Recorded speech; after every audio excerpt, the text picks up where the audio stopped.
ನಮಸ್ತೆ ಎಲ್ರಿಗೂ, welcome back to my channel. ಇವತ್ತು ಯಾವ ರೀತಿ ನಾವು ಸಿಂಪಲ್ಲಾಗಿ ಅವಲಕ್ಕಿನ ಮಾಡ್ತೀವಿ ಅನ್ನೋದನ್ನು ಶೇರ್ ಮಾಡತ್ತೀನಿ. ಇವಾಗ ನಾವು ಆಲ್ರೆಡಿ ಅವಲಕ್ಕಿನ ಈ ರೀತಿ ತೋರಿಸಿ ಇಟ್ಕೊಂಡಿವಿ ಸೈಡಿಗೆ. ಅದಕ್ಕೆ ನಾನು ಇಲ್ಲಿ ಕೊತ್ತಂಬರಿನ ಹಾಕಿ ಇಟ್ಟೀನಿ.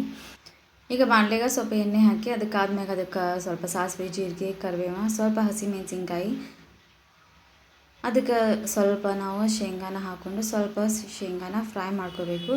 ಇದಕ್ಕೆ ಸ್ವಲ್ಪ ಎಣ್ಣೆನ ಜಾಸ್ತಿನ ಹಾಕ್ಕೋಬೇಕು. ಅದಕ್ಕೆ ನಾನು ಇಲ್ಲಿ ಮೀಡಿಯಮ್ ಸೈಜ್ ಇರುವಂಥ ಒಂದು 5ರಿಂದ 6 ಈರುಳ್ಳಿನ ಕಟ್ ಮಾಡಿ ಹಾಕ್ಕೊಂಡಿನಿ. ಇದಕ್ಕೆ ಈರುಳ್ಳಿ ನಾವು ಎಷ್ಟು ಜಾಸ್ತಿ ಹಾಕ್ತೀವಿ ಅಷ್ಟು ಅವಲಕ್ಕಿ ಟೇಸ್ಟಿ ಅಂತ ಅನ್ನಿಸ್ತೈತಿ. ನಾ ಇಲ್ಲೇ ಸೈಡಿಗೆ ಈ ರೀತಿ ಅವಲಕ್ಕಿನ ತೋರಿಸಿ ಇಟ್ಕೊಂಡಿದ್ವಿ. ಅದಕ್ಕೆ ನಾ ಇಲ್ಲಿ ಸ್ವಲ್ಪ ಉಪ್ಪು, ಆಮೇಲೆ ಸ್ವಲ್ಪ ಸಕ್ಕರೆನ ಹಾಕ್ಕೊಂಡಿದ್ವಿ. ಅದಕ್ಕೆ ಒಂದು ನಿಂಬೆ ಹಣ್ಣನ್ನು ನಾ ಇಲ್ಲಿ ಕಟ್ ಮಾಡಿ ಅದರ ರಸನೂ ಹಾಕಿ ಇಟ್ಟಿವಿ. ಈಗ ಇದನ್ನು ಎಲ್ಲನೂ ಹಾಕಿ ಸ್ವಲ್ಪ ಅದನ್ನು ಚೆಂದಾಗಿ ನಾವು ಮಿಕ್ಸ್ ಮಾಡಿ ಇಟ್ಕೊಂಡ್ಬಿಡ್ಬೇಕು. ಇವಾಗ ಇದನ್ನು ನಾವು ಈರುಳ್ಳಿನ ಸ್ವಲ್ಪ ನಾವು ಫ್ರೈ ಮಾಡ್ಕೋಬೇಕು.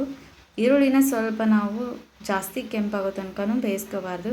ಒಂದು ಅರ್ಧದಷ್ಟು ಕೆಂಪಾಗೋ ತನಕ ಸ್ವಲ್ಪ ಬೇಯಿಸ್ಕೋಬೇಕು. ಇದ್ರಾಗ ಸ್ವಲ್ಪ ಈರುಳ್ಳಿ ಸ್ವಲ್ಪ ಕ್ರಂಚಿನೆಸ್ ಇದ್ರೆ ಟೇಸ್ಟಿ ಅಂತ ಅನ್ನಿಸ್ತೈತಿ.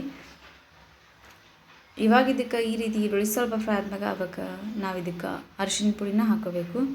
ಅರಿಶಿನ ಪುಡಿ ಹಾಕಿ ಒಂದು ಸತಿ ಇದನ್ನು ಚೆಂದಾಗಿ ನಾವು ಸ್ವಲ್ಪ ಮಿಕ್ಸ್ ಮಾಡ್ಕೋಬೇಕು. ಇವಾಗ ಇದಕ್ಕೆ ನಾವು ಟೇಸ್ಟ್ಗೆ ಒಂದು ಸ್ವಲ್ಪ ಉಪ್ಪು, ಸ್ವಲ್ಪ ನಾವು ಸಕ್ಕರೆ ಹಾಕ್ಕೋಬೇಕು. ನಾವು ಆಲ್ರೆಡಿ ಅವಲಕ್ಕಿಗೆ ಹಾಕಿರ್ತೀವಿ, ಸೊ ನೋಡಿಕೊಂಡು ನಮ್ಗೆ ಎಷ್ಟು ಬೇಕೋ ಅಷ್ಟು ಹಾಕ್ಕೋಬೇಕು. ಈ ರೀತಿ ಹಾಕಿ ಸ್ವಲ್ಪ ಅದು ಕರಗೋ ತನಕ ಸ್ವಲ್ಪ ಚೆಂದಾಗಿ ಮಿಕ್ಸ್ ಮಾಡ್ಕೊಂಡ್ಮ್ಯಾಗ ಇವಾಗ ಅದಕ್ಕೆ ನಾವು ನೆನೆಸಿಟ್ಕೊಂಡಿರುವಂಥ ಅವಲಕ್ಕಿನ ಹಾಕಿ ನಾವು ಇದನ್ನು ಚೆಂದಾಗಿ ನಾವು ಮಿಕ್ಸ್ ಮಾಡ್ಕೋಬೇಕು. ಸ್ವಲ್ಪ ಅವಲಕ್ಕಿನ ಹಾಕ್ಕೋಬೇಕು.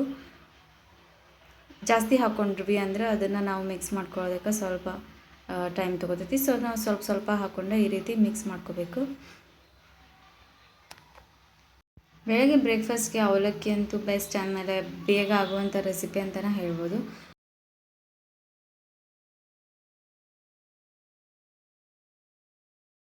ನೋಡಿ, ಈ ರೀತಿ ನಾವು ಚೆಂದಾಗಿ ಇದನ್ನು ಮಿಕ್ಸ್ ಮಾಡ್ಕೊಂಡಾಗ ಅವಲಕ್ಕಿ ಆಲ್ಮೋಸ್ಟ್ ರೆಡಿ ಆಗಿರ್ತೈತಿ. ಇದಕ್ಕೆ ನೀವು ಮೇಲೆ ಬೇಕಿದ್ರೆ ನಾವು ಹಸಿ ತೆಂಗಿನಕಾಯಿ ತುರಿನ ತುರಿದು ಹಾಕೋಬೋದು. ಮೇಲೆ ಸ್ವಲ್ಪ ಕೊತ್ತಂಬರಿ ಹಾಕಿದರೆ ಆಯಿತು, ಅವಲಕ್ಕಿ ರೆಡಿ ಆಗ್ತೈತಿ. ಹೋಪ್ ಈ ವಿಡಿಯೋ ನಿಮ್ಗೆ ಇಷ್ಟ ಆಗೈತೆ ಅಂತ ಅಂದ್ಕೊಳ್ತೀನಿ. ಇಷ್ಟ ಆಗಿತ್ತು ಅಂದರೆ ಒಂದು ಲೈಕ್ ಮಾಡಿರಿ. Thanks for watching.